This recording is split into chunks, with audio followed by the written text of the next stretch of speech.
Classification in machine learning is all about dividing data into two distinct categories.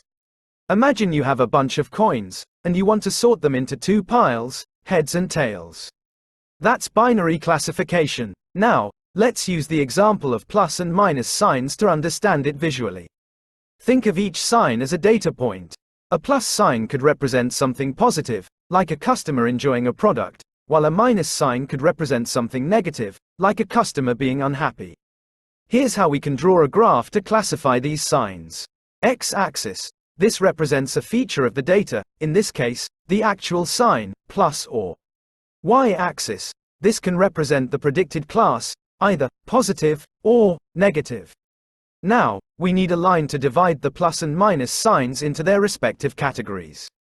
This line is called the decision boundary.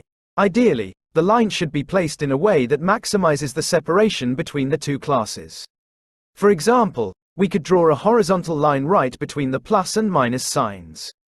All points above the line would be classified as positive, and all points below would be classified as negative. This is just a simple example, of course. In real-world scenarios, you might have more complex data with multiple features and more nuanced categories. But the basic idea of binary classification remains the same, using algorithms to draw a line between two groups of data points. Here are some real-world examples of binary classification.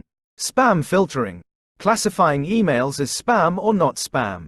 Fraud detection, identifying fraudulent transactions. Medical diagnosis, predicting whether a patient has a certain disease. Image recognition, classifying images as containing a specific object or not. I hope this explanation with the plus and minus sign example helps you understand the concept of binary classification.